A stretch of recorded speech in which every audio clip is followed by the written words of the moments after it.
Like, I know that we think we can have these effects on people, and to some degree you can, You can but at influence some people a little point, bit. your influence stops and their agency begins. Because humans have agency. We do. It is a curse and a blessing.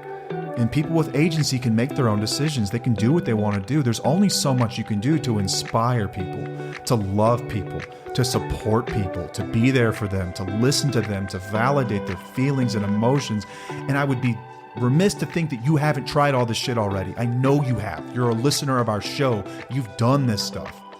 You've done everything that you can do. What more could you possibly do? Welcome back. Welcome back to another episode of Till the Wheels Fall Off. I am Matt. I'm Paige. Today we're going to address all of your what if questions. Oh, so good. What if can haunt you for years, decades even, thinking about all these scenarios that may or may not happen. We're going to cut through a lot of these, do our best to answer your questions using philosophical razors. We're going to use statistics. We're going to use psychological biases and cognitive distortions and common sense. And we're going to get to the root of a lot of these and answer as many questions as we possibly can. Shout out to Casey, aka Crazy Casey, for her help with this episode, as well as several other wheelies that chimed in on a thread in our community this evening.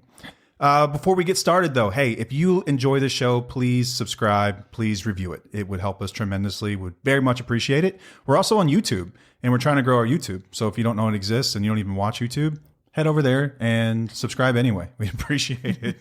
Comments help too. We've got a course called Independently Strong. I read this beautiful long thing last time about what Independently Strong does. I didn't bring it with me because I don't have it memorized yet. But Independently Strong is our course that was built specifically for spouses and partners of people who have a substance use disorder to help them along their own healing journeys. It is an alternative to things like Al-Anon, traditional methods of healing. We built this along with a licensed therapist. He is part of the course as well. It is not therapy in a sense, but it is extremely useful in helping you rebuild yourself, answer a lot of these questions like we're going to cover here tonight. And it also gives you access to another community of people that are doing the very same thing. They are invested in their healing process. They're invested in their journey. We have meetings once a week on Wednesday evenings. For anyone interested, and you don't have to show up, but you can. You can just listen if you want to. Yeah, it's great. We do topics, and I recommend if you are in the course to take therapy as well, or if you're taking therapy, take the course as well. They go hand in hand too. That's great. Mm-hmm. Yeah, it's excellent. It's got 10 modules. Tools. It is self-paced. It is at your own pace. You don't have to do it all at once, but we recommend doing some, right? Don't just let it sit there. Don't purchase it and just not do anything with it. There is healing, there is self-esteem, there is discovery in those chapters, in those modules. And it's waiting there for you. And you can get 75% off right now using the code Wheelies75. That's Wheelies with an S, 75. We've also got a newsletter and a blog. Comes out all together. Subscribe to the newsletter, subscribe to the blog. You're going to get to read it anyway. TWFO.com. Yeah, go to TWFO.com, scroll all the way to the bottom, input your email address, and then on that same page, you can head over to the blog. If you've missed a newsletter, I am posting them little by slow so you can go back and retroactively read old ones that you may have missed. If you just discovered us and you're like, hey, I've heard this referenced, where can I find it? That's on me. That's my bad. I have not made these available, and I shouldn't be referencing them without making them available. So I'm doing that slowly but surely. We've also got a free Facebook community, which I've already referenced, which is where 3,000 listeners and people that engage with our content go and share their experiences. You can go there to learn more. You can go ask questions, relate to other people going through the same thing. It's a really hard thing to talk about. And if you're not comfortable in a live group setting like an Al-Anon meeting, this is a great place to go and ask questions, vent, discuss, help other people on their journey. You can just write out your thoughts and put them out there. It's an amazing place. It's free, completely free. You can find out more by going to our website and clicking the community button at the top of the page. Next, we've got merch, hats, shirts, rocks, stickers, sweatshirts, all available. I have decided on the colors I'm going to pick. I think I'm going to go with, so they're going to be 3 or 4. You think, or are you gonna? So you're gonna. Black is out of stock right now, but black is everyone's favorite. Who doesn't like a black sweatshirt, right? Yeah. So, but black is out of stock in certain sizes, but there's a pink. There's a... Like a light pink? Yeah.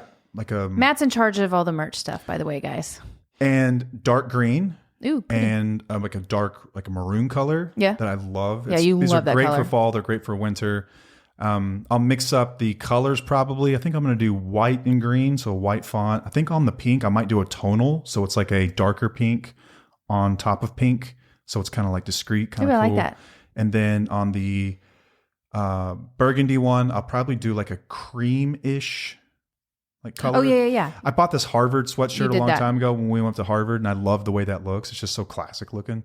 And then we'll do black on white because Didn't you make your own tufo like that? Yeah, too? I have But my own like your that. sample. Yeah, I didn't think anyone would want it, so I made So my you made own. one for yourself because you're like, Yeah. I love this color. This is mine. Yeah, and it's really cool. I love it. It's And greatness. and he can't ask me about stuff because I don't know what women like. Y'all- Honestly, like I am the dude in the relationship. I've talked about this in the community before.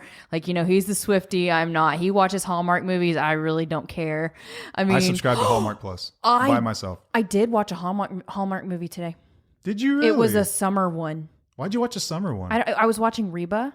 Okay. And then it came on after, and I was like, Did you I kind like of it? got sucked into it. They're good, right? I got a little sucked into it, but I still I can't. I They're sit there- all the same. I sit there and watch these things, and she makes fun of me. I'm just like, pipe down, man. I'm just enjoying my Oh, show. MJ's really making fun of you. That's our son. He makes fun of you a lot, but it's just for fun. You make fun of us for stuff. I We're could not not being mean. care less. I love it. I love you for it. But also, like, it takes Matt a lot longer to get dressed than me. Yeah. Like, there's just a lot of things that we do that are just, y'all would be really surprised about, I think. So having said that, I need help with merch stuff when it comes to like color Colors. recommendations because listen, And the way they fit, like, I'm so it's not lost on me. with Like I'm a that. male. Like I don't know what women are really into. Like I observe, but I think you do know. I think you're really good at it, and you just don't give yourself enough credit. maybe that's true, but I could use some help. So shoot us an email if you got an idea or something like that. info@twofocouple, it's twfocouple.com with a suggestion, and maybe we'll use it. And if we do, I will send you something for free. 'Cause I That's appreciate nice. it. I would appreciate it. Awesome.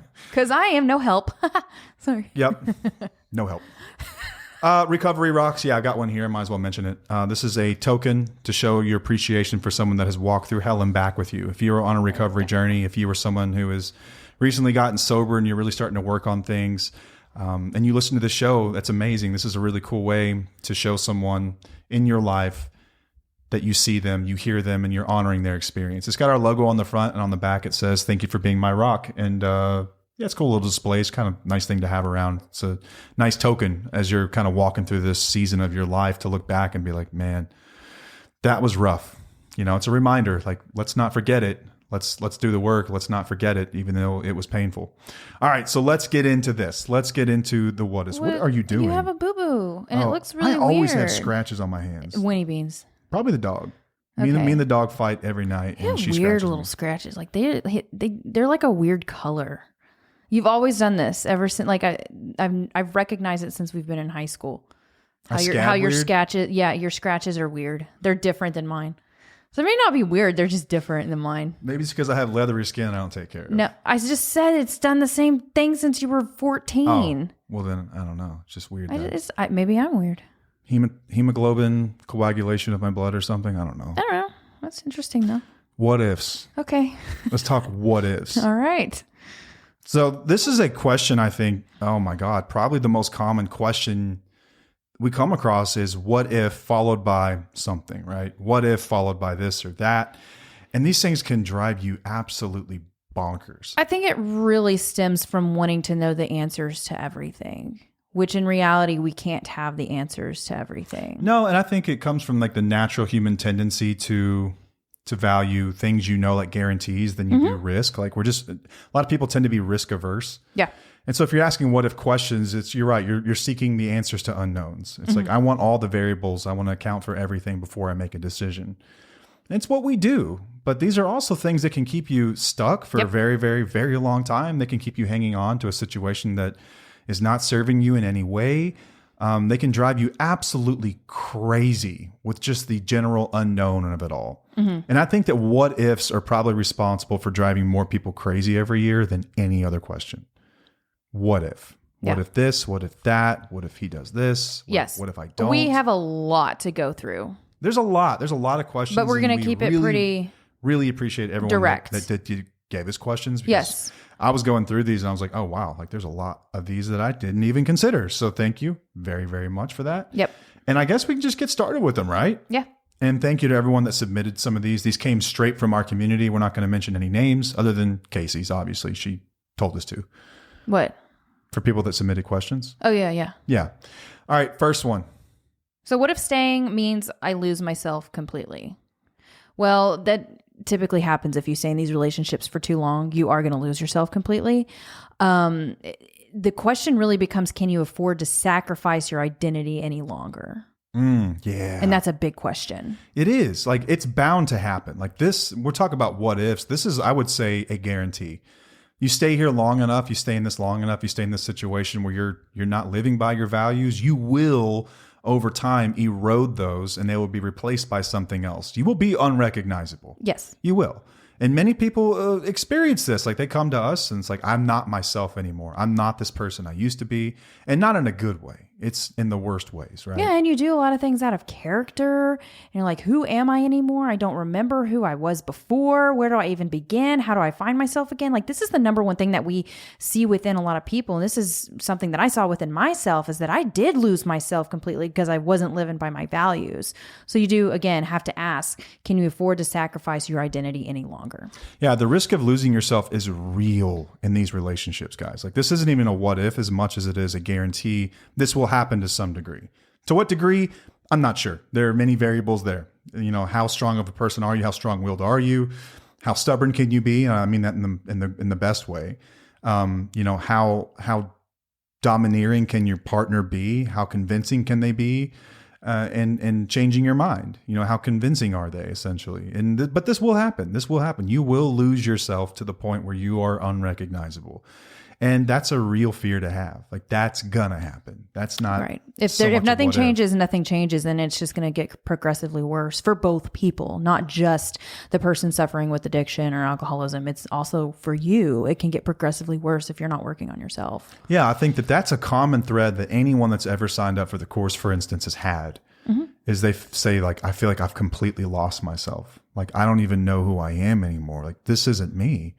Like, this isn't what I ever wanted to do in life. This is never what I aspired to be, like the type of person I am or the type of situation I'm living in, because you sacrifice your values over and over and over and over for a relationship. Like, the relationship is above all for many people. It's like, I have to keep this together, and you start to sacrifice everything that ever mattered to you for this thing that exists on paper, really, for most people, because it's not even an actual relationship. Let's be honest.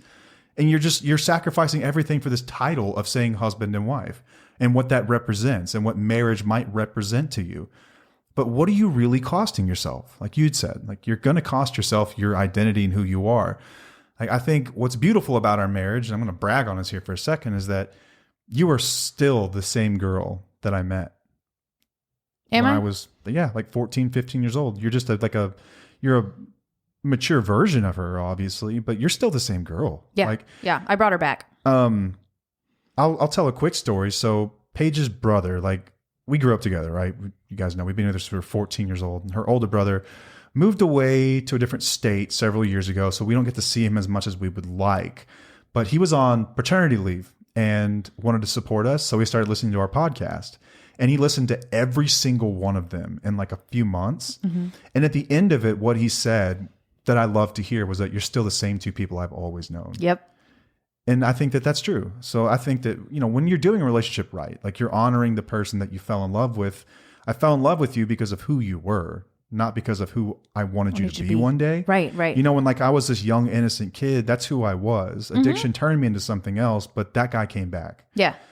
That doesn't happen for everyone, and we'll get into that shortly. But I think that if you can still see a semblance of yourself, like, you're going to be a more mature version. You're going to have life experience that have changed you in some way, right? Death, loss of job, traumatic experiences, or maybe even good things. Maybe you've just, you've become a hotshot professional in some ways. Like, you're going to have... Your identity shifts throughout your life. But for the most part, the foundation's still there. Right. The values are still there. Yeah. Those don't change a whole hell of a lot. No. Some of them do, but not all of them. But they will. They will. Guaranteed if you stay in a relationship that doesn't align with your values. Right. Yeah. All right. The next one is, what if I'm enabling them by staying? So a lot of partners unintentionally enable their loved one's addiction by trying to protect them. Because like whenever you stay, it often removes natural consequences, making it harder for them to recognize the need for change. And unintentionally is a big word here, because a lot of the times you see this word and it's like, well, I'm not enabling, but you might be enabling. You just don't really understand what enabling means in these situations.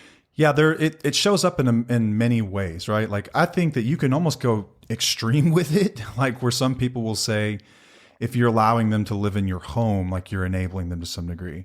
Like I think it's a spectrum. Some gray areas, you know, there. It's a spectrum. Like Yeah, if you're sure. providing them money and you know where that money's going, that's probably enabling behavior. If you're giving them rides to a dealer's house, that's probably enabling behavior. If you don't say anything at all, so it's almost like Or you just turn a blind eye. like omission, right? That's probably enabling behavior. That's enabling behavior. Right. But you can do this, like you said, unintentionally by having what we're going to get to later, which is like a savior complex. Like I can fix this for you. And so you make their life as easy as possible, almost like you set them up on these perfect tracks. Remember those Hot Wheels tracks? Like, so you can't leave the track. Like you're going to make it as easy as possible for them. To some degree, that's enabling. It is. Like it's serving you at that point. It's not helping them. It's keeping them exactly where they're at. And what you get out of it is you still get your marriage. You still get this relationship. You still get to hold on to hope. Yeah. Yeah, quote unquote relationship. So yeah, you could be enabling them by staying. But every situation there is going to look a little bit different. Use your common sense to determine if you think you're enabling someone or not. Generally, you know. Yeah. Generally, you know. You know exactly what enabling behaviors are. Like, listen, our listeners are a lot of things, but they are not dumb. Yeah. They are not dumb. Yeah. You guys know what enabling And we have a behaviors whole are. enabling section in the course as well. Yeah. Am I Which enabling is or just interesting. helping or supporting? Like and all what's the supporting things. someone versus enabling someone? But yeah, it could be that your continued presence and protection could be delaying their realization that something needs to change. You could be taking things a bit too easy. And that would be a form of enabling. It's possible. It very well could be. We did an episode with Steve and Christine. God, it's been like a year, I think. I got a notification like it's been a year. It's been over a year, I believe. That's a situation where she realized that she was enabling him by her continued presence, and she left and he got sober. You know, that happens sometimes. It does. It's not common necessarily, but it happens. I've seen it happen more than once, more than a few times. So yeah, you could be doing that. What's next? All right. What if they relapse again after a period of sobriety? So we talked about relapse, my plan, in the last episode, I believe it was, but about 40 to 60% of people relapsing in the first year of sobriety. It's not a matter of if, but when. So I've heard the stat. I found it two different ways that were cited. Some people say 40 to 60%. Some will say upwards of 80 to 90%. Wow. Within that first year, we'll have some kind of a slip. Right. This is almost a guarantee. Like we're talking statistical probabilities here. Like if I told you that there was a 40 to 60% chance it was going to rain tomorrow, you would definitely prepare for rain, right? Yeah. Like most people would. Like For sure. You wouldn't go wash your car that day. No, and exactly. If there was an 80 to 90% chance, you definitely wouldn't go wash your car. And Right. you would definitely take an umbrella or something like that. I don't like umbrellas. Well, take your umbrella in recovery because it's more likely to happen. And this is just based on what we talk statistics. about, what we've talked about before, though. But just be prepared. This is where you ask these what ifs all the time. Like, what if this happens? What if the relapse? What if relapse? Be prepared for a relapse. Just be prepared, and that will help you get through it. Have the tools in your toolbox or whatnot, and talk about it and figure out what you need to do if a relapse occurs. Yeah, so I was playing around with statistics earlier in an AI tool. And so I'm big on sources, like where are you getting this information? Provided some sources, but none of it made total sense. But at the end of it all, I could agree with it. So I'm going to speak in generalities here with a huge disclaimer that this did not come from a study that I performed or any study I read on one piece of paper. It's a conglomeration of numbers from various sources. And for the fun of conversation, we're just going to talk. Okay. As if it were true. Okay. All right. I like that disclaimer. Let's just say that. Yeah, let's right? roll with that. So if you're a big stats person, you only want to hear facts, you can just fast forward through this. But this says, even after seeking treatment, around 40 to 60% of people relapse, and 90% relapse within 4 years of treatment. So some manage to maintain long-term sobriety. The journey is rarely linear for most. This says this goes in because I was asking the question about behavioral change and sobriety. Yeah. Because sobriety is one piece of it. Right. But like there's recovery and sobriety. That's a quantitative study. I want to see like what a qualitative study would look like. Okay. And there just aren't a lot of them out there. Like what's the quality of that sobriety? And there's just not a whole lot. I don't know how they would be able to gauge that. It would have to, yeah, it'd be interesting. I would like to do the study, but so even for those who reach like long-term sobriety, which I think is considered 5 years or more, only about 50% of those maintain it long-term. And then when you go out after 10 years, it's something like, where was it? Somewhere between, relapse rates fall between 7 and 15%.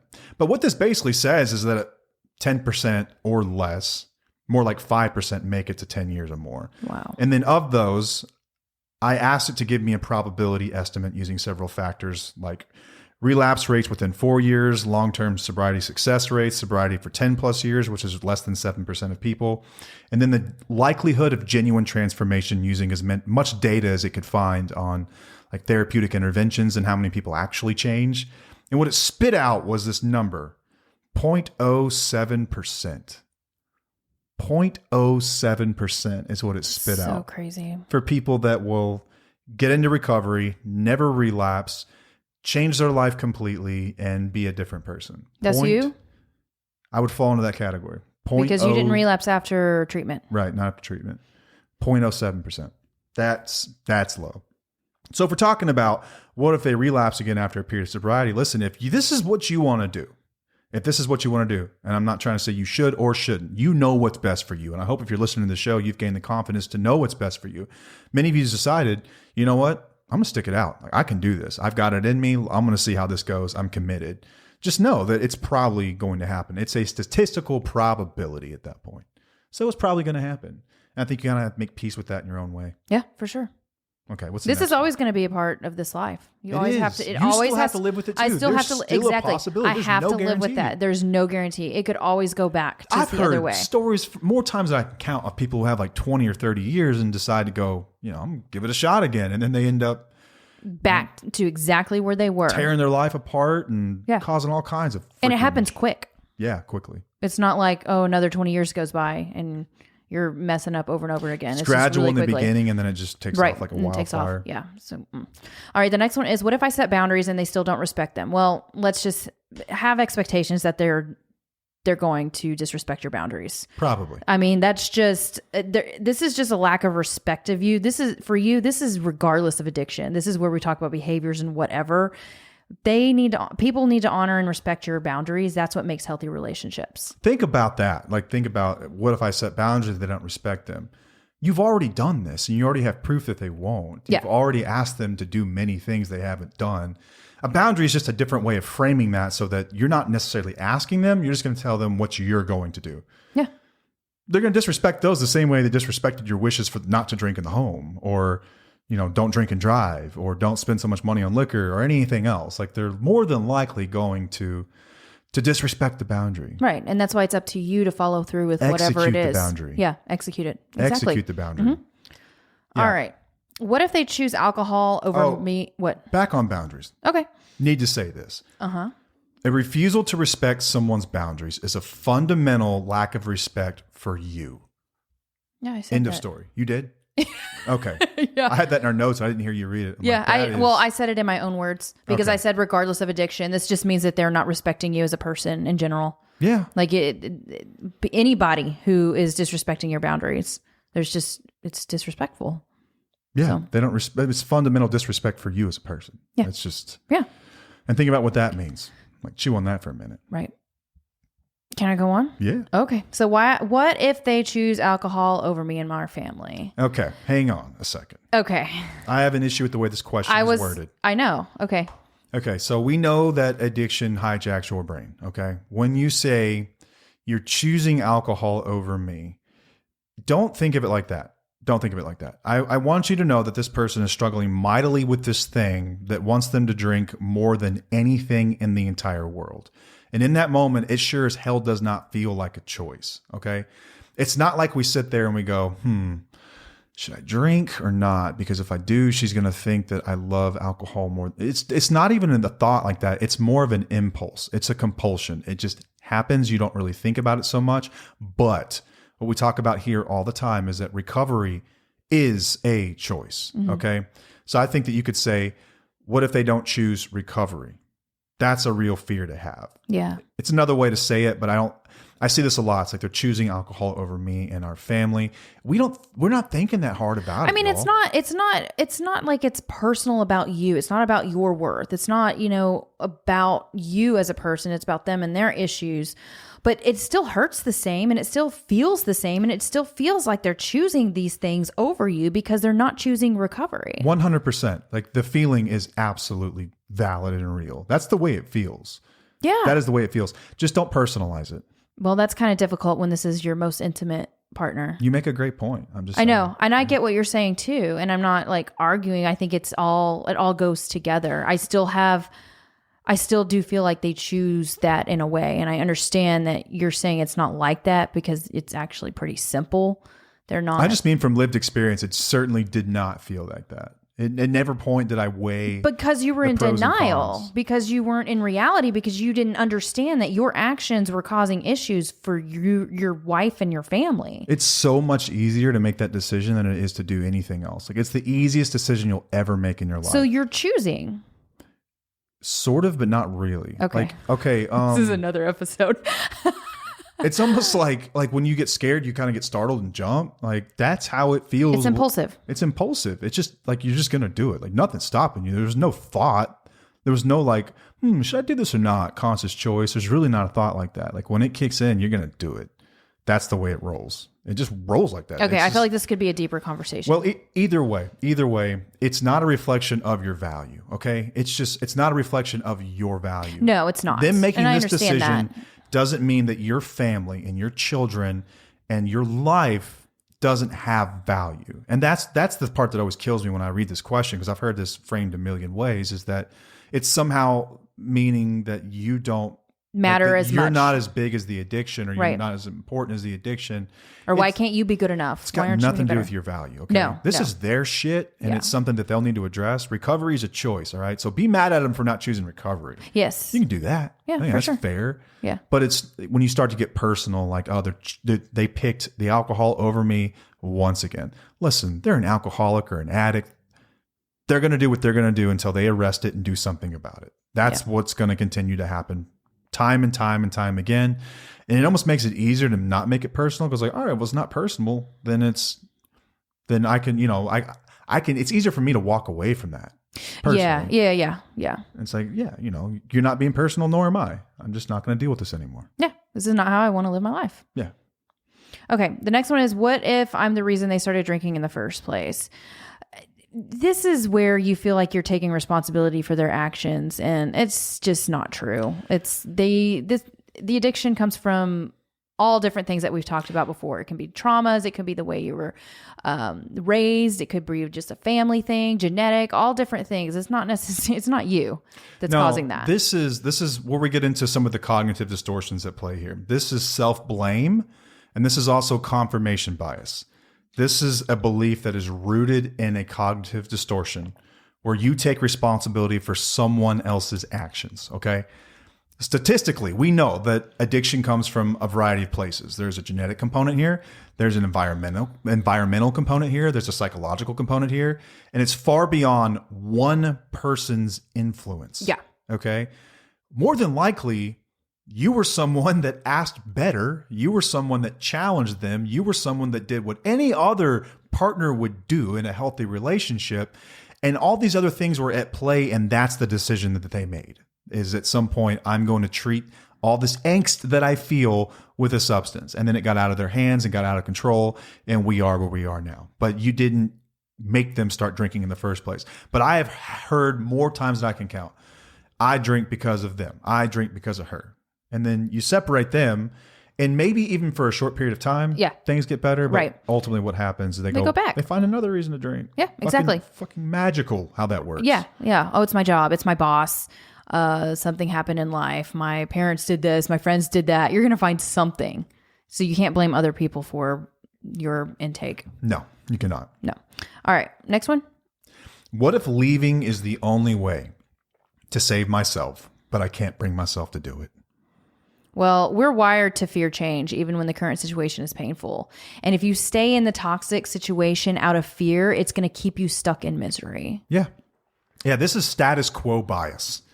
This is the fear of just change. Like, and we're wired for that. Like, we're wired for comfort. Comfort feels better than scary change, period. And we have a bias toward maintaining our status quo, whatever that may be. You already know that leaving might be the only way to save yourself because you've watched what's happened the last 10 or 20 years. You've got a lot of hard evidence that shows what trajectory your life is headed. And but we'll get to some things shortly, like, oh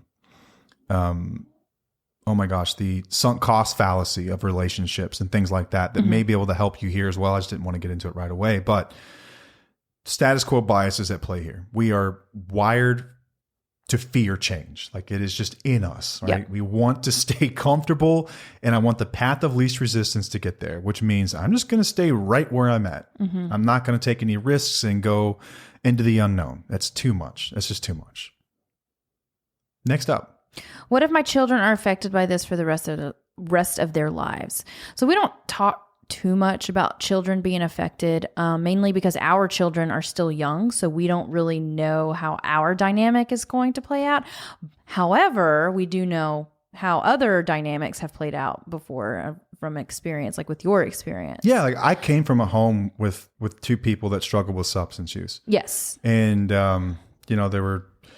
I had siblings, and I'm not the only one that dealt with this problem. Right. So I can just tell you that. Right. Another thing is that children are exposed to all sorts of toxic dynamics.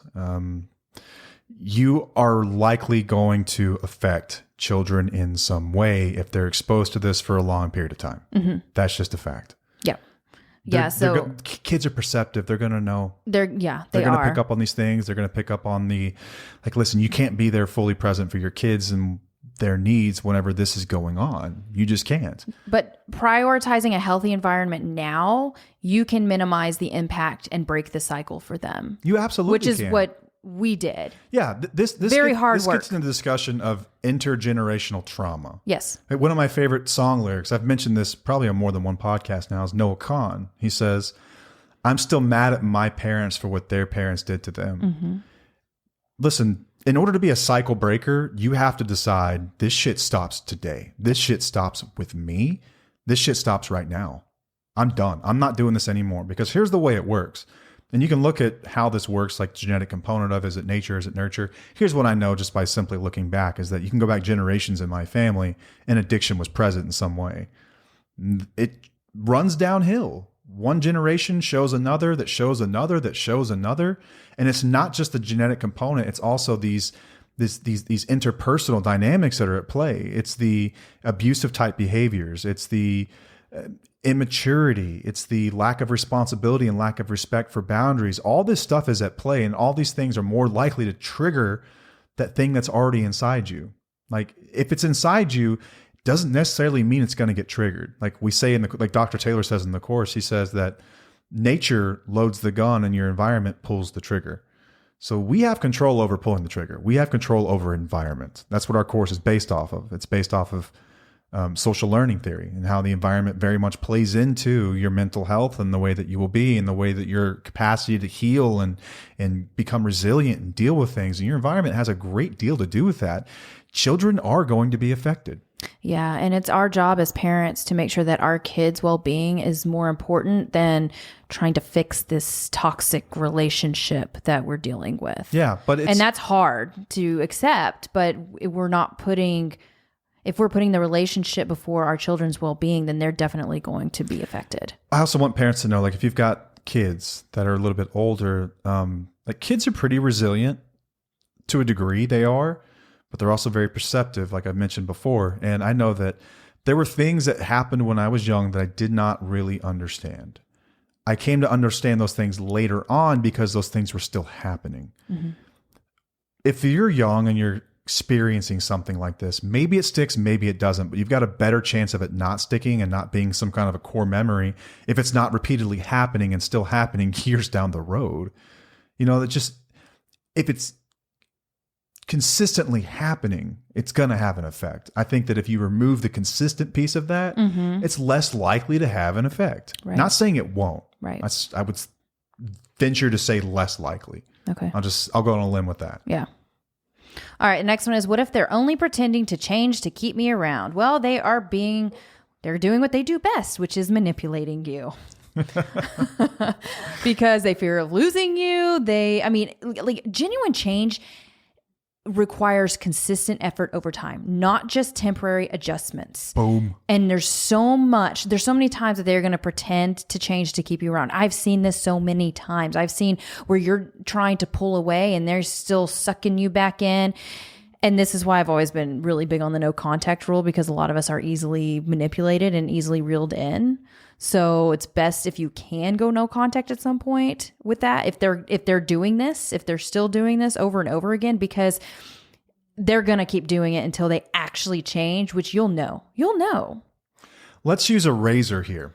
So these razors are great. They're philosophical frames that help you cut through bullshit.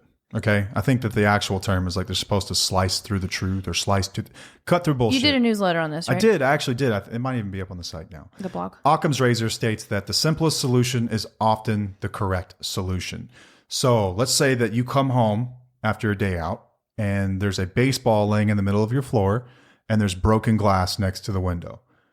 Would you assume that a burglar broke your window and threw a baseball in there to get you off the scent so he could go around the back door and unlock it so he could murder your whole family? Or B, some kid threw a baseball through the window by mistake? It's probably B. The simplest solution is often the correct one. The least amount of assumptions you have to make to get to a place tends to be the correct answer. That's just a fact. Did you memorize that? Because you said that in another episode. Yeah, I haven't memorized. What about it? That's awesome. So if someone's change is too sudden or is really, really conveniently placed only around the times that you tend to pull away, it's probably bullshit and it's not genuine. Yep. It's not. So it's very likely that they're pretending to be around. You can use that razor to help you frame that. I hope so anyway. It's helpful. It's a helpful one. Yep. Am I going on? Yeah. All right. What if I could have done more to help them? This is like the cognitive distortion of should statements. I should have done more. And it can lead you to guilt. But the reality is that you can't fix someone else's addiction. You can't fix their behavior. It's all their responsibility to seek help. I guarantee you probably tried to do more than you should have done to help somebody. Honestly. You get to a point where it's like, when is enough enough? I want to know what you think you can do. Like, I want to know what you think question. You can actually do to affect this sort of change in someone. Like, are you going to drive them to the treatment center? Are you going to sit in class with them for 30 days straight and make sure they're taking notes? And then when they get out, are you going to go to every meeting with them or every therapy visit or whatever they decide to do for recovery? Are you going to do that? Are you going to sit there, if they're working a 12-step program, with their sponsor and make sure that they checked all the boxes? And then when they get out, are you going to follow them everywhere they go and make sure they're making the right decisions to make sure they don't get triggered? You're exhausting me. Stop. But that's what I mean. What do you think you could actually do? You can't do anything. You can be loving. You can be supportive. You can tell them you're proud of them. You can tell them, I noticed these changes and I love the person you are right now. I'm so proud of you. I love this. I want to see more of this. You can reward them with fun tokens or like gifts whenever they hit milestones. What else can you do? Like, what do you think you actually have control of? And I think it's rather arrogant to think that you can actually change somebody. Ooh. You can't do what you think you're doing. It's no different like with your kids. Yes. What are you going to do? My God. Are you going to sit in class with them? Like, I know that we think we can have these effects on people, and to some degree you can but at some people point, a little bit. Your influence stops and their agency begins. Because humans have agency. We do. It is a curse and a blessing. And people with agency can make their own decisions. They can do what they want to do. There's only so much you can do to inspire people, to love people, to support people, to be there for them, to listen to them, to validate their feelings and emotions. And I would be remiss to think that you haven't tried all this shit already. I know you have. You're a listener of our show. You've done this stuff. You've done everything that you can do. What more could you possibly do? Seriously. Go off, babe. More patience? More patience? No, then Where's it coming then from? you're just going to continue losing yourself even more and more because you're putting all of your hope or all of everything into this person instead of putting it more on you. Put your energy into yourself. Yeah. What about you? You deserve something too. There's nothing you can do. This is the guilt trap. These are the should statements. Like Dr. Taylor says, like, do not should all over yourself. Like, this is a cognitive distortion, like thinking that I can affect this. I can change this. I can do this. I can handle this. I can fix this. Like, it's that survivor complex, or not the survivor, the savior complex that people have. Guys, these are adults. These are grown people. They have agency. They make their own decisions. There's not that much you can do. And it breaks my heart to watch wheelies every day give every ounce of themselves to the point where there's nothing left for them, thinking they can change someone else and affect this change in somebody when you just can't. You just can't. No. And as if they're in active addiction, there's no words that you can say to even get them out of that. They have to want it so badly. Every person in recovery will tell you, I had to want it for me. Yep. Find me someone that didn't want it for them, that didn't want it for themselves and is successful and happy in recovery. And I'll change my mind, apologize, and shut my mouth. But I don't think they're out there, because when it comes down to it, the work that we have to do every day, you're not going to do it unless you want it for yourself. You won't. It's too difficult. It's too big. At some point, letting someone down is easier than the work. You have to want it for you. You just have to want it for you. Yep. All right. The next one is, what if I'm not strong enough to handle this anymore? So this happens whenever you burn out from giving too much for too long, and admitting that you've reached your limit is a sign of self-awareness, not weakness. I like that. I love that. I do. I love that. That means that you're recognizing something needs to change. You're recognizing that. And that's a big deal. I think that this person's probably got a lot of grief behind that question too. Like, what if I'm not strong enough to handle this anymore? Because they're obviously in a support group with, for people who are working through this. A lot of people are working through this, but this does happen. There's no guarantee that you'll have all the energy for the rest of your life to do this. Like, there's nowhere in a rule book that says that that's required or that will happen. Like, at some point, it is likely that you're going to get burned out, and I just can't do it's this like anymore. I've said, I would not be able to do this over again. There's no effing way I would go down that road again. Does that make me strong? I mean, weak? Does that the strong weakness thing? I could have a whole episode on that because a lot of people get it confused. There's actually a gray area here, but if anything, it just makes me self-aware to know that that's not what I want. That's part of my boundaries, and that's healthy. That's a healthy place to be. Here's where I think people, I think a lot of people can get really wrapped around the axle. Is they think that, have you ever seen that picture of that guy who's mining and he's digging through dirt and he walks away right before he gets to diamonds on the other side of like this last bit of dirt? Yes. I think a lot of people feel like they're right there, and that's who they are. And It's like, man, if I could just stick in here a little bit longer, they're going to get it. So I stick around a little bit longer and a little bit longer and a little bit longer. I don't think that works in this situation. There are outlier stories that keep people hopeful. Yeah. There are outlier stories that will keep people hopeful. But remember the statistics we talked about before. What's more than likely to happen for you? When you buy a lottery ticket, what's the most likely outcome? I ain't going to win shit. Right. That's exactly right. And I just accept that. But we all buy them thinking, but there's a chance. But there's a chance. And when we get love involved, and when we get emotions and marriages and children and past and all the feelings that you have with someone when you start a family and you get married and you go through experiences together, it becomes really, really hard to say, I think I'm done. I don't think I have any more in me, because there's that little bit of hope that what if they figure it out right when I leave? What if they figure it out right when I leave? That 0.07% statistic I found earlier, that's the question I was going back and forth with on the statistical computer about what is the likelihood that when I leave, that this person is going to go and they're going to get recovery and they're going to figure it out and someone else is going to get the best version of them. Is that one of the questions we have coming Probably. up? I don't think it is. I don't think it pulled it in. It didn't pull that one? That's a big one. No, I'm looking through them. No, it did not. Wow. So we're going to cover that one now in conjunction with this one. This is one of the most common questions that we found in here was, what if they get it? when I leave? I've just seen that a lot. What if someone else gets the best version of them? What if someone else gets my happily ever after? What if that happens? Telling you right now, that shit ain't gonna happen. No. It's not going to happen, y'all. No. Like they can get with somebody pretty quickly after you leave and they may seem like, oh, they're so in love and they found this person and blah, blah, blah. But if they haven't done any change or any work on themselves, that's going to be short lived and the ugliness is going to come out again and it's not going to work out like you think it will.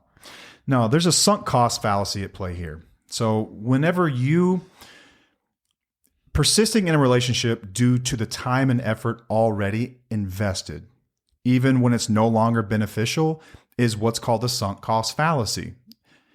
Businesses do this a lot. They will invest in softwares and processes that just aren't working. And instead of abandoning it and saying that was a terrible idea, they stick with it because they've got resources and time invested, just like relationships. You've been together for 10 years. It doesn't matter the quality of those 10 years. It's just been 10 years. And so you're like, I'm not doing this shit for nothing. That is the sunk cost fallacy at play. Like I'm not saying that there's not going to be good and bad seasons in marriage and sometimes you have to weather a storm. But if you've been with someone in active addiction for a decade or more, this isn't going to get better on its own, most likely. It's just not. And the probability that they go out and meet someone and they get everything that you were supposed to get is a minuscule probability. I mean, minuscule. I have never seen this happen, not one time. But what Paige mentioned, what you will see is someone split and they're going to go find someone equally as fucked up as they are. Yeah. Just as toxic as them. They're going to find somebody who's going to tolerate their shit. That's exactly it. Mm-hmm. They're going to find someone who will deal with it. Yep. Remember, you left because you refused to deal with it and you're not wrong for that. You're not bad for that. Nope. You're a person who cares about your values and I'm proud of you for that. Listen, if it's not serving you and it's been toxic and abusive, it's bad for your children and it's dangerous and it's financially irresponsible and it could be actually dangerous. You've got people driving drunk, using drugs in the home, all this. That is not a tenable situation, okay? The next relationship they get into is going to be one where those things are tolerated. Does that sound like anything you want to be part of? No.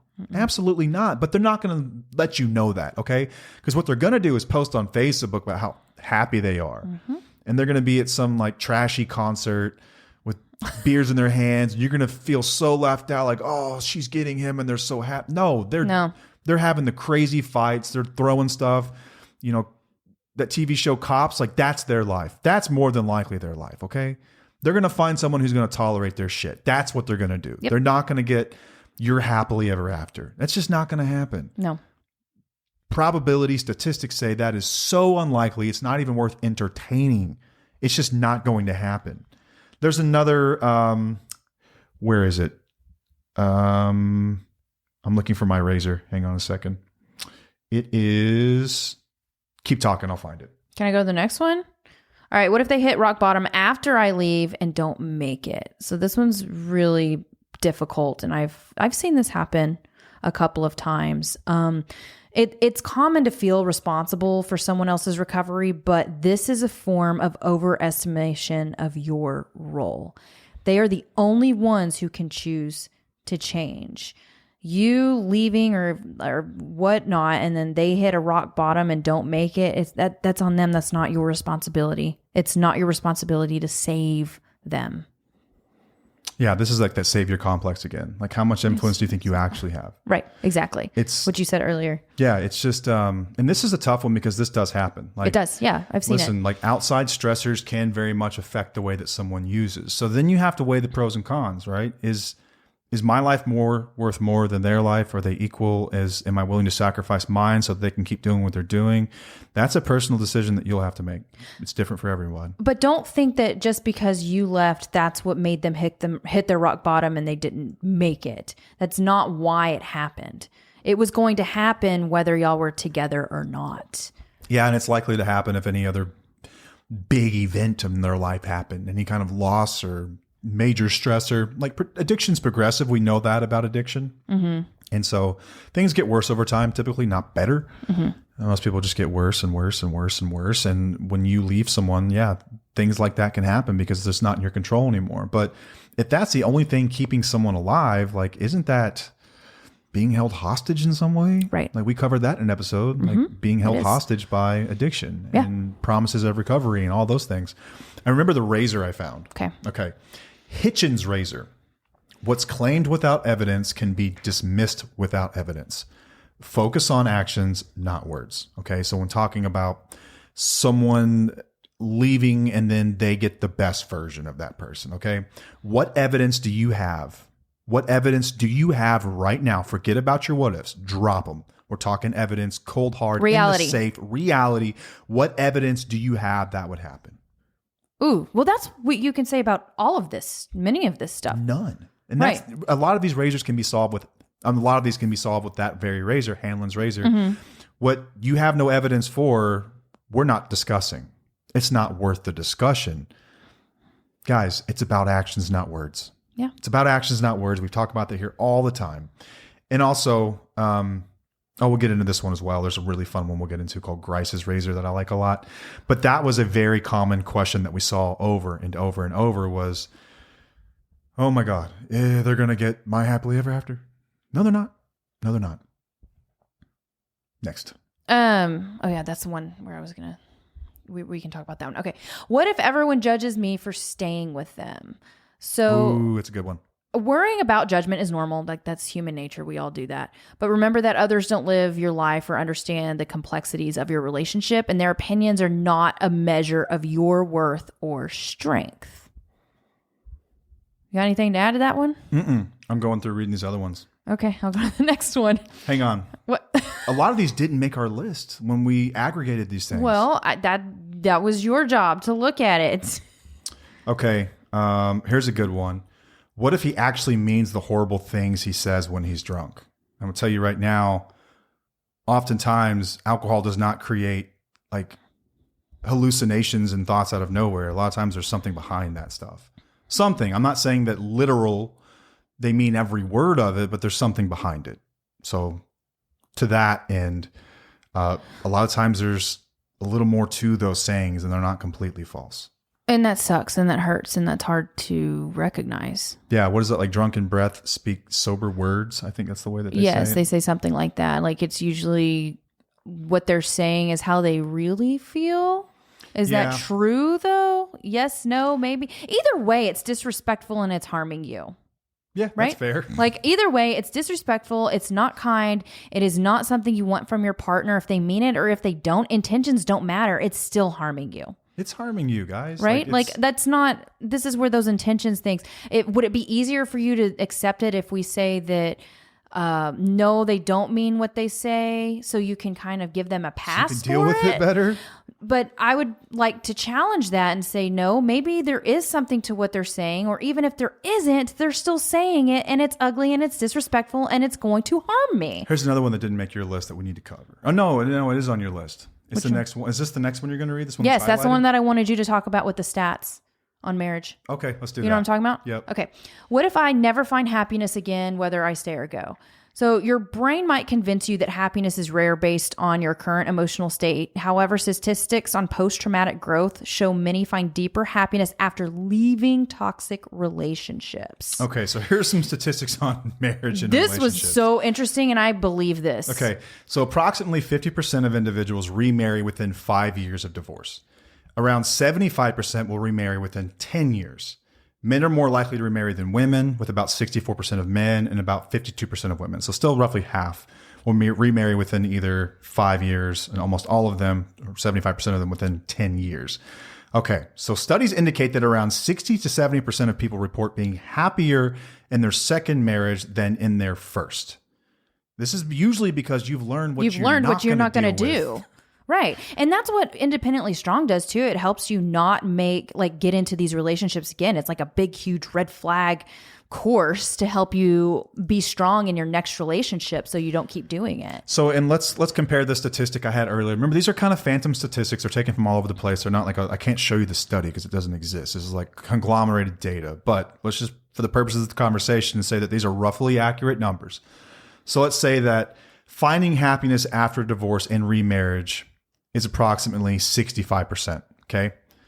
While the probability of achieving long-term recovery, no relapses, and achieving significant transformation, like personal transformation, is roughly 0.07%. That means you're 929 times more likely to find happiness after a divorce than ever achieving this fantasy that people have. That blew my mind. 929 times more likely. Yeah. Like 1,000 times more likely to get that than you would this other thing that you're holding out for. Yeah. And I like this question is like, what if I never find happiness again, whether I stay or go? I will say that it's going to be very difficult to find happiness if you stay in a toxic relationship that is not changing or that is just one-sided, because this is supposed to be the person that you love, you know, your most intimate relationship. You both have to play a part in that. So it's hard for you to just stay happy whenever they're still doing whatever the hell they're doing. Something that didn't get covered in there was, is this the good memories one? Yes. Okay, just rephrased it. So it is in there. Never mind. What if none of the good times are actually real? Yeah, like what if all the good memories we have mean nothing now? I mean, just because you've invested years in this relationship doesn't mean you should stay if it's no longer healthy. The memories are part of your journey, but they don't justify enduring ongoing pain. It's like whenever I talk about when Matt was in active addiction, we had some great memories, and I'm not just going to throw those away just because it was during a really shitty time.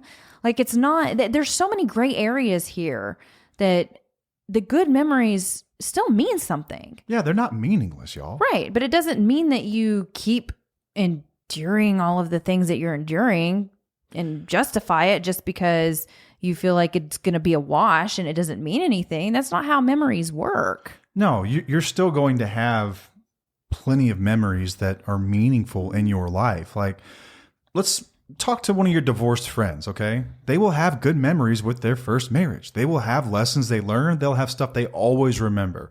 Yeah. Especially if they share children. Like, exactly. This stuff is meaningful. It doesn't become non-meaningful because you're not together anymore. Right. Like, it still means something. You still learn lessons in it. You can still hold, space in your heart for that. You can still hold love in your heart for that. It doesn't negate you from feeling anything. It's not like there's some I feel like this is very all or nothing. Yeah, it's very all or nothing thinking. That's the cognitive distortion that we could have put in there. Yeah, someone else asked, 4 times here, just on my screen I have right now is, what if I give up too soon? What if I give up too soon? What if I give up too soon? That one kind of back to that, the sunk cost of it all. And like, just look at Hanlon's razor. Like, what do you have evidence for? What do you have evidence for, y'all? Mm-hmm. Like, it takes a massive amount of effort to change, a massive amount of effort. And it's going to take patience that you don't even know if you possess, honestly, because you haven't been there yet. You haven't gotten to the point that like you were at, Paige. Yeah.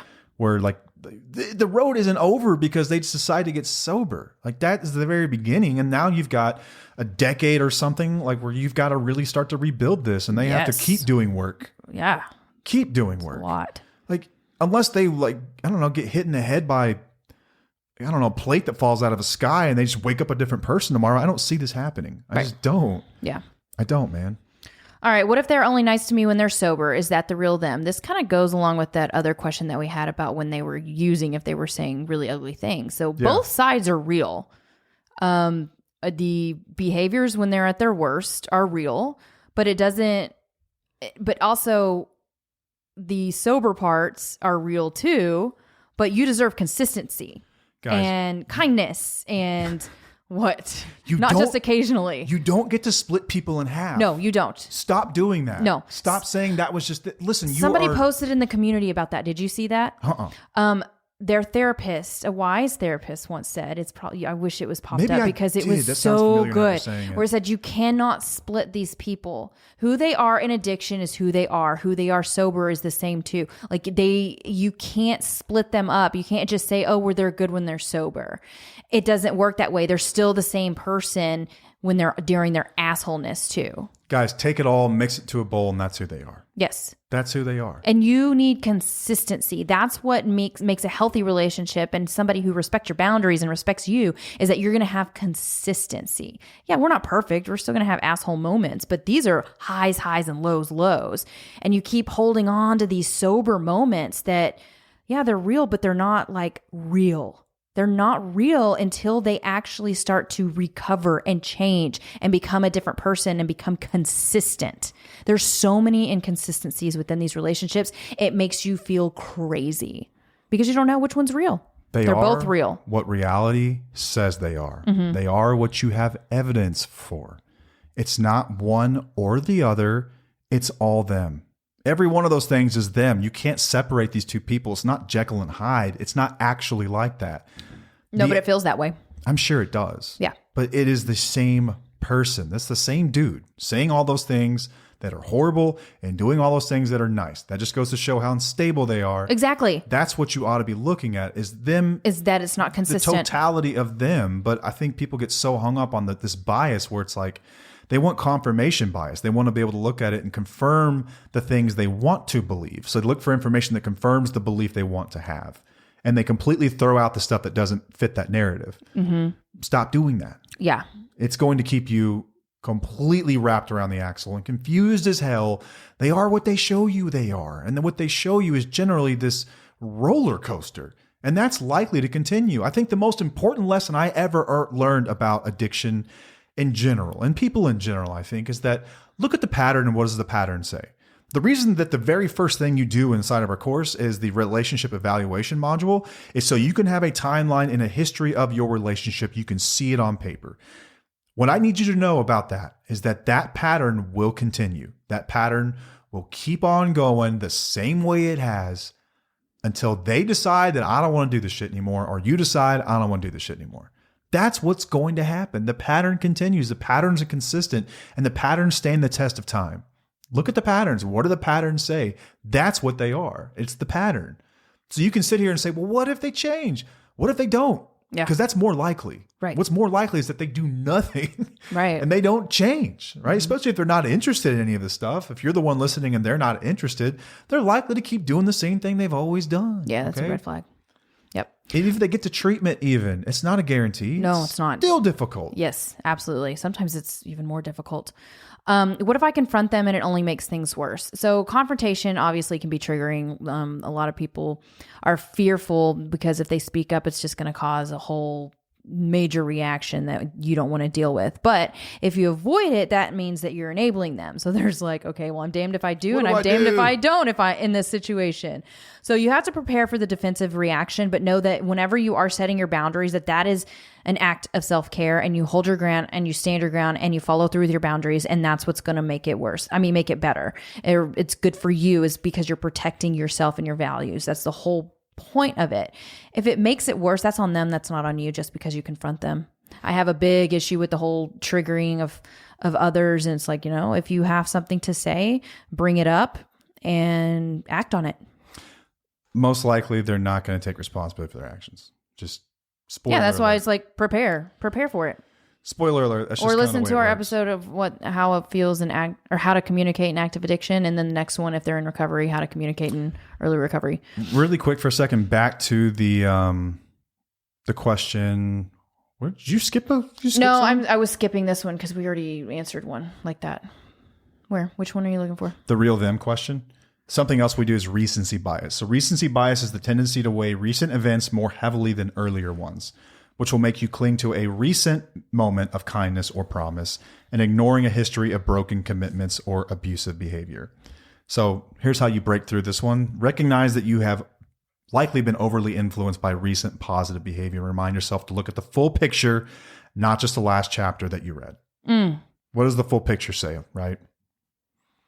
And again, with that confirmation bias, kind of the same thing. Yeah. You're looking for evidence that confirms what you want. Yeah. This is how conspiracy theories are made. It really is. Yeah, for sure. People want to confirm their suspicions, and so they find evidence that confirms them. Yeah. That's how the news works too. True. All right, am I going to the next one? All right, what if they never take responsibility for their actions? This could almost be a whole episode because accountability is essential for recovery, for theirs and for yours. If you're not getting it, then that's not going to be genuine change. And the sooner you recognize their refusal to accept responsibility, the sooner you can make the decision based on reality and not hope. Right. So I know that people have this question too, that even if they leave a relationship, how what if they never take responsibility for their actions? And I believe there's a book called, I feel like I'm going to mess this up. How to Forgive What You Can't Forget. I have not read it yet, but I've heard really good things about it, and I'm going to read it because it's something that I think that a lot of our wheelies would benefit from, because there's a lot of times where there's no closure. So how do you deal with that? Yeah. I would go back to, let's look at a razor. Alder's razor. What cannot be settled by experiment is not worth debating. Have they ever done this before? Have they ever taken full responsibility for their actions and changed? Ever? Why would they start now? Why would they start now? For all these what ifs, oftentimes it's this 0.00001% chance that someone's going to do something they've literally never done before. Mm-hmm. And you're betting on that. You're betting on all the chips are in the middle of the table for that. And where's that come from? It's not coming from them. Where did you pull this from? Is it from movies? Is it from books? Is it from like people like us? Right. Is it from the outside world? But did it come from them? Probably not. Probably not. Because what evidence do you have that they do these things? It's not in their makeup. It's not going to be tomorrow. All right. All right. What if I never What if I never feel truly safe in this relationship? So emotional and physical safety are non-negotiables in many relationships. And if you consistently feel unsafe, this is a clear indication that the relationship isn't healthy. Mm-hmm. It took me a long time to feel safe in our relationship. About how long did it took years. Years. It took years for me to feel fully safe in our relationship after all of the stuff that has happened. And that was years of like hard work. Yeah, very hard work, because our bodies and our minds don't forget the things that happened in the past. They just don't. And then a lot of things keep unraveling and things will happen. And if you feel like you're never going to fully, feel safe, that's okay and might be an indication to do something about it, move on. Let me tell you some of like the really subversive ways that this shows up. Let's say that you have a spouse that teases you about things. It can be anything, right? It can be about some of the shows you like to watch. Hallmark channel? The Hallmark channel you like to watch. It can be about the hobbies that you have, the music you like, some of the artists that you like, and they tease you about these things, right? That's not going to be really figured out for a very effing long time. And that is part of feeling safe, where you can just be you, genuinely you, without fearing someone's going to make fun of you or poke at you or say something derogatory or, just cut you down. Like, that's part of feeling safe. That shit takes forever to get through. Mm-hmm. Like, you're at the point now where it's on you, I think. Screw you. If you don't want to like claim some artist or some song that you like, because I used to give you a hard time about stuff, but I haven't done that in so long. Yeah, but we've talked about that. But how long did it take for you to feel safe? That's what the question is. Right. It took me a long time to feel safe because it was deeper than all of that. It's so deep. It's really deep. It wasn't the fact that we just didn't like the same things. It was just that it was always about you and you didn't really care about the things that I liked. So I felt very, I felt alone in all of that because I would always do things for you. And I appreciated all your stuff. Even if I gave you hell or shit for it, I would still always try it, Yeah. You would brush it off quickly, but it took a long time for me to really be okay with it. But you had a lot of work to do in that. That's what I'm saying. Yeah. It wasn't me having to just like, okay, right, yeah, I'm just going to feel safe. That's what I'm saying. No, is that it took me doing a hell of a lot of work in conjunction with that and all that time that took place. You had more responsibility to fix that than I did. And like you said, now it's up to me to really embrace it and be more vulnerable with it and be okay with it. Yep.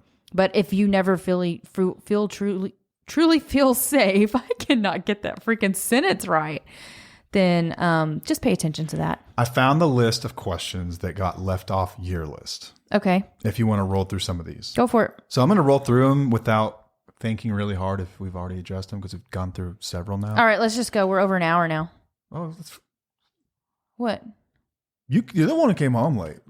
I had dance tonight. It's Monday night. I danced until 9 p.m. We're going to record till it's done. I I was just saying we were over an hour. Listeners don't want to listen to us talk for They can split it up 2 into two hours. pieces. It's a lot of information. These are your questions. They're your questions after all. some of them. Some of them I pulled from elsewhere. Okay. How about Now he's lollygagging on what purpose. if it wasn't so bad? It was. That's it. What if it wasn't as bad as I think? No, it was. It was probably honestly worse than you think. It was probably worse. It is probably worse than you think now, even a few years later. And you're still like, oh, was it really that bad? Yes, it was. And you're going to unravel things and realize, oh shit, it was really that bad. Our minds are really good at minimizing pain and rationalizing the past to make sense of things so we can find purpose in things, so we can move forward. It's something we do. This is just something that normally happens. What's wrong? Oh, our dog is out cold. So cute. So it's really natural to question the severity of something that may have happened, but your body remembers, your mind remembers, trauma has impacts. And if you want to sit here and try to rewrite it, you can try, but your body and mind's not going to let you. Nope. It's as bad as you think it is. I promise you it is. If it's that bad and you're asking a question like this, it's that bad. It's that bad. It's that bad. Here's a good question. I like the way it was worded too. What if they become who I always wanted, but I still fucking hate them anyway? Yeah.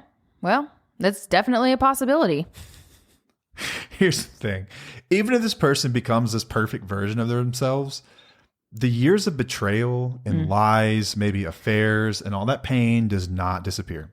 Betrayal trauma is a real thing, guys. It's a big thing. Healing isn't always about someone else changing. It's about you acknowledging the hurt and deciding if that's something that you can live with or not. Right. And that is one of the biggest, baddest decisions, hardest decisions that you'll have to make, because there is such a thing as a totaled relationship. You can total a relationship like you can total a car. It can be destroyed beyond its useful life. Yeah. It can be, listen, it just doesn't make sense anymore. That can happen. You can go through something so bad with someone for so long that repairing it may never happen, ever. Right. But be even, honest about it. But even if they like saying that they become who they really wanted, it takes a very long time for them to become who you really wanted them to become. Just because they get sober doesn't mean anything. I mean, this is years and years and years of work, and it could be like, you know what? I'm too old for this. I don't want to deal with this. This is too much. The damage is done. And that's okay. That's okay to not have to tolerate that or deal with that, even if they're doing better and being who you thought you wanted. Yeah. There's no guarantee that once that's all said and done that you're going to be able to move past it. Yeah. There's just no guarantee. Right. This is a good question. What if in walking away, I lose my house and my income? This one's really real. A practical reality. Yes, this it is. is the first one I've encountered where I'm like, okay, let's talk. It's a legitimate concern. Yeah, but this is also a problem that has solutions. Exactly. So that's the that beauty right of there it, is that you can get legal advice, you can plan financially, you can try to get your community together, find some resources. There are resources in your community that can help you. Maybe even you could find loved ones you could live with, family, things like that. Like there's solutions to this, but this is a real concern. And also if you feel like, oh my gosh, I need to get out of this, I need to leave. If you're not prepared, you can't just get up one day and say, oh, I'm gone, I'm out.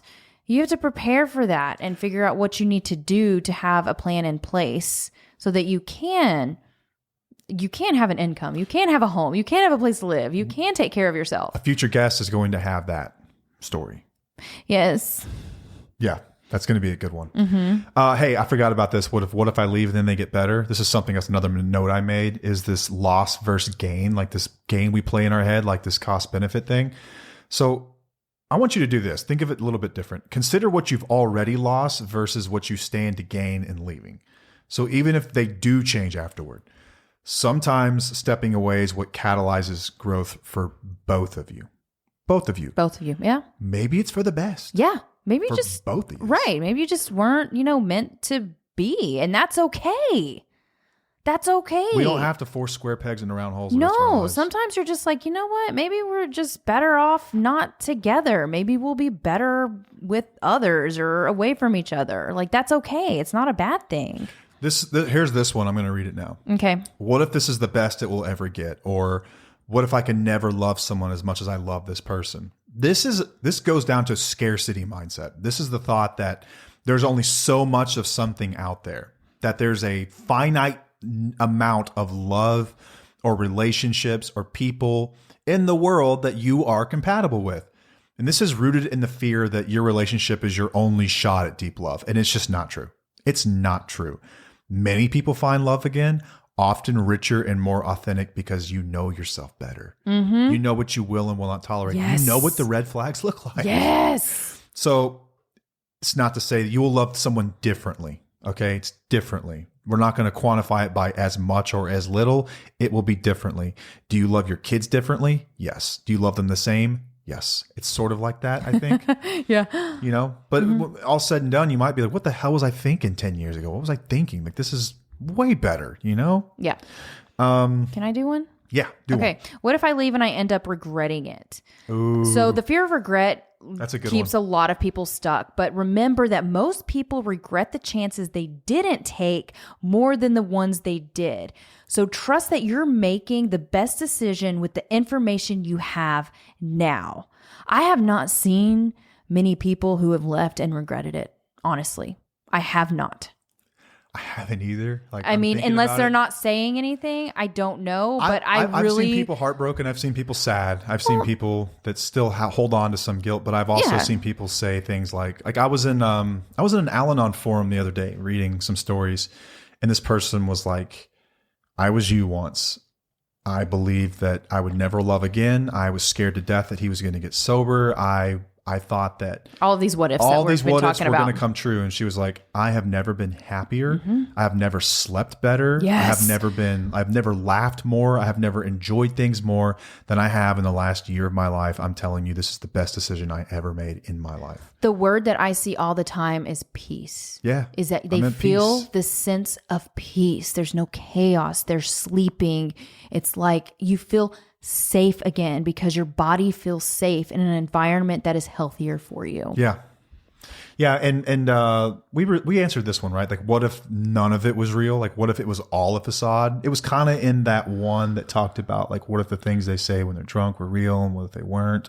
Yeah. Kind of back to that. Like, what if none of it was real? Like, what if the relationship, the person, none of it was real? This is cognitive dissonance once again. It's hard to accept that what you invested in may not has been as it seemed, right? It's hard to say that I'm that gullible or I got myself into that situation. So we look for information that breaks that. But here's the truth, okay? There were elements of that relationship that were real. The effort you put in, your feelings, the hope that you had. And it's okay to hold on to that while also accepting that other parts of it were total bullshit. Oh, Two that's things big. can be true at once. Yeah. you Yeah. know? Yeah. That's big. That's just true. This is one really good one. What if I miss my shot at a family? What if I miss my shot at a family? Here's what I want people to know about this. Like, if you're in a relationship and this was like, you were about to have kids, you were thinking about having kids. Or maybe and you're then- at the older age where you're like, Right. this is where I need, It's this is my shit or get only off the pot, option. like I'm Yeah. gonna Yeah. have Yeah. kids. Yeah. I want you to know that you still have time to create the family life that you want Mm-hmm. with them or on your own. It's never too late to redefine what that means for you. Okay. And it may mean that you adopt kids. It may mean that you become the world's best stepmom in the entire world. Like, it could mean any number of these things, but you still have time. Like, where are we getting the scarcity that you don't have time to do this? You have time to do this. Like I said, though, because they could be at the end of their baby making days. But like you Possible. said, you could adopt or you could find other outlets. Here's what I would caution against that, is that we have more stories from people that are on the other side of that saying, the biggest mistake I ever made, it wasn't my kids. My kids are not mistakes, I love my kids, but it it's was having kids with this man, this person. and allowing Right. him to be part of our lives and destroy them for this long. Exactly. Yep. So is that a better story? Right. Like, do you want your happily ever after that's not really going to be happily ever after just so you can have your kids? Don't do it just like that's not fair for don't the do kids. it. No. Mm-mm. It's just like if people get married just to get married, it's like, oh, this is the time to get married. Everything feels great. Like, don't ignore the red flags. So, and the person that specifically asked this question, I know this person, and I will just say that person's going to be fine. Completely fine. I have no concerns whatsoever That's an awesome person. They're going to have a family and they're going to be happy. And it might not exactly look the way they wanted it to, but it's going to be amazing. I promise you that. That person makes an amazing mom. I know that. Drunk. What if none of the good times are real? Covered that. What if I give up too soon? That's the time investment bias once again. What if I'm being too critical? This is a good one. Okay. What if I'm just being too critical? What if I'm just being a pain in the ass? What if I'm asking for too much? Nope. I think it's normal to question yourself because that's what healthy people do. Yes, exactly. Exactly. If you're someone that provokes a lot of thoughts and you can examine yourself and you can look in the mirror and say, where am I out of line here? That's a really good sign. But what I would say is that if you're setting healthy boundaries that are not unreasonable, that they're stomping all over them, listen, that is not being critical. That is a form of self-respect. You're not asking for too much. Nope. Like, a lot of what people do is ask for the bare minimum and then don't even get that. And then they get led into feeling like they're asking for too much. Is it too much to ask that you have someone who is present in your life? Is it too much to ask that you have someone who supports you? Is it too much to ask to have someone to laugh with? Is it too much to ask to have someone to comfort you when you're sad or destroyed by something? Is that too much to ask? Is it really too much to ask? And if it is, we've really got to redefine what the fuck we're doing getting married. Yeah. Really. If that's too much to ask, then what are we doing? Man, it breaks my heart. Someone would think that they're asking for too much. A lot of times people feel like they're nagging because they're asking for sobriety. You need to quit drinking, quit drinking, quit drinking. Once again, focus on the behaviors. It's not the drinking that bothers you. Throw the drinking out the window. What's really bothering you? Well, they're not present. They're an ass. They're never home. They don't care about me. They never ask about my day. They can see me drowning over here and they don't really give a damn that I am. They never mention it. They don't ask about my day or how it went or what my hopes and dreams are. You don't have a partner anyway. Yeah. You don't have one and you're not asking for too much. No. Isn't that what we're doing when we get in relationships? Like, what are we doing otherwise? Yeah. Is that asking for too much? No. It's not. No, it's not. So you're not being too critical. No, you're not being too critical. Another follow-up question on that is, what if I keep moving the target because I can't see things that could ever change? I think what this is, we're going to call this the sliding scale of acceptability. I think that if you're moving the target, what that tells me is that you've already compromised on your values once and you're going to find yourself doing it again. If you find yourself repeatedly adjusting your boundaries to fit the situation and they're able to meet them, that means the chain's not real. Like, you've just dropped your boundaries. You've just changed your expectations and you've tricked yourself into thinking that we're good. Mm-hmm. We're good. Do not fall asleep on me. I see you. Read something. I was waiting for my turn. Read. I was looking at the clock and I was like, holy crap, it's almost midnight. You went down on me. Okay. Read something. This one is really hard. What if they get into an accident with our kids? Ugh. So addicts are 4 times more likely to engage in risky behavior, putting loved ones in danger. Only 4? Danger. That's what it says. Okay, we'll go with 4. Either way, it can happen pretty easily. And your role is to protect your children, even if it means making tough decisions. Mm-hmm. I am very, very protective of my children and will not allow them to do or be around certain people because it's my job to protect them. And this is one of those things. I think these are some of the questions that Casey asked, because Casey's what ifs. Did you just kick me on purpose? What? Yes, I did. Why? No reason. Okay, well, she asked some really good questions. Some of these questions were like this. Like, let's reframe what if for any situation, right? Not just the stuff that could potentially be good, but think about the stuff that could possibly happen bad. And I think this is a really important thing to start thinking about for anyone, okay? She's brought the idea. I'm going to ask the questions. Like, what if the worst case scenario happened? What if they fell asleep with a cigarette in their mouth and the whole house burned down? What if they wasted all the money in your account? Like, why are we just focused on the good things that you're going to miss out on? What about the just as likely bad things that could happen when we reframe what if? Mm-hmm. Let's start to do that too. Yeah. Think about those what ifs. Right. Those are important to think about, really, truly. Do you have anything else on those? No. Okay. What else? No, that's it. We've already done these last two. Okay. So it's all on your end. Couple more. What if he does change, but it's too late? Like, once again, have some radical acceptance about this. It is possible that the relationship is totaled, period. We already talked about that. Be honest about it. Did you cover this one? Yes. Okay. I believe so.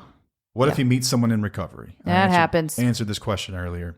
Happens for a lot of people. Oh, you answered this in the community. I did. Mm-hmm. Happens for a ton of people.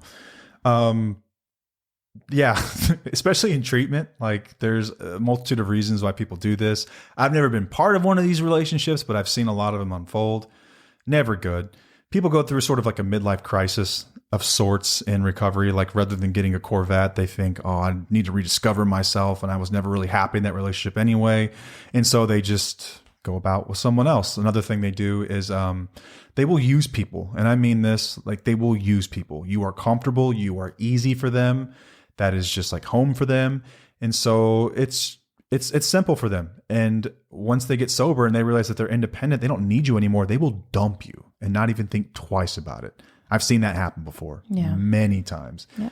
People get what's called rehab goggles, where you start to covet what you see. So in treatment, people will start to get crushes on someone they see for a month that normally wouldn't be normally attractive, but inside of a treatment center might be rather attractive.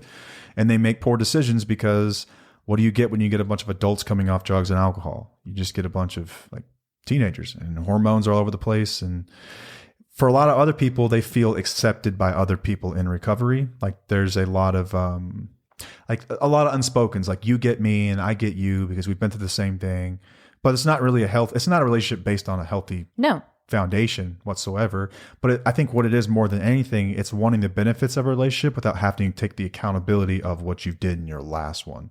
So it's like, it's once again kind of skating out and taking the easy route. Like, it's a path of least resistance. So ridiculous. A lot of people do this though. A lot I of know. people I've do this. seen it. You've told me about it, and it's just, it's wild. It's like teenagers getting together in a room and their hormones are just crazy, and then they're just like, I just got to get my fix, and I'm just going to find these people who get me or whatever. It's so childish, and it's messed up. Last one. What if he never understands the pain I've gone through? Well, that was similar to what we read earlier. Oh, you're right. What was I about to read then? There was another one here that I had highlighted. It was about amends. It's not important. I think we've covered a ton of these things here. I hope they were helpful. I mean, the main thing is that the what ifs are always going to be there in your brain. Be prepared for them. And also, as long as you're living by your values and you're setting boundaries, the what ifs are going to be easier to deal with, because you will be able to, because you're living the life that you want. Your values come first, and that's how you live your life, is by your values. Yeah. Also, walk through these razors real quick. Occam's razor. Remember, the simplest solution tends to be the correct one. Instead of making excuses or believing elaborate justifications for behavior, just consider the simplest and most straightforward explanation that they are unlikely to change. Hitchens' razor. What can be asserted without evidence can be dismissed without evidence. If your partner frequently makes promises or claims that they're going to change and do all this stuff without ever showing consistent evidence, dismiss those claims as empty words. Grice's razor. Don't assume more meaning than evidence supports. We often overinterpret small actions or gestures or words as a sign of deep change or meaning, when in reality, they're probably insignificant. So don't think too much into occasional good behaviors. Ask yourself whether this is consistent to support the story that you actually want to believe, or if you're just grasping at straws. And then finally, Alder's razor. What cannot be settled by experiment is not worth debating. If you've repeatedly tried to improve the relationship and see no tangible results, then it's not worth endlessly debating the potential for change. So if nothing's changed despite all your efforts, it's time to accept that further discussion or hope won't alter the reality. At the end of the day, what ifs can be solved by looking at reality. Mm-hmm. You can think about everything that could happen, or you could just look at what is happening. What do you have evidence of happening? What do you have patterns of happening? Because when we look at statistics of what's actually likely to happen, it's what's been happening. That's more than likely. And you have evidence in your own life already. Think back to 2 years ago or 1 year ago. You had these same what ifs, but what ended up happening? So take yourself back in time then. What would you tell yourself then? What would you say to yourself? As you're thinking, well, what if? Go back, travel through time and say, it's exactly the same. It's a little worse. That's what's going to keep happening until they do something about it. Yep. You are not going to be able to save them or affect this type of change. It's got to come from within them. And these what ifs will drive you up a wall. They will drive you absolutely nuts. But you have all the evidence in front of you to make decisions. Now, people can surprise you. They can do crazy things. But they'll show you that, and you'll know, and you'll be prepared for that. They're not going to do it the moment you walk out. They're not going to do it the moment you leave. And if that relationship was meant to be, you'll still have a place in your heart. It's not all said and done. I promise you. You will find a way to work your way back into it if it was meant to be. But just know when it's not. Know when it's not meant to be, because you've got evidence of it. So I hope it's helpful when we talk about what ifs, and try not to let them drive you up a wall. Sorry, it's getting freaking late. Try not to let these things drive you absolutely crazy, because they will if you let them. You can what if all day long and get no closer to any sort of an answer. Just look at the reality. What do you have evidence of? What does the pattern show? And roll with that. Yep. And it's a tough truth to accept. Maybe it takes a little time for you to do it, but it will make things easier. I promise you that. All right, that's all we've got. Until next time, I am Matt. I'm Paige. And we'll see you. Bye.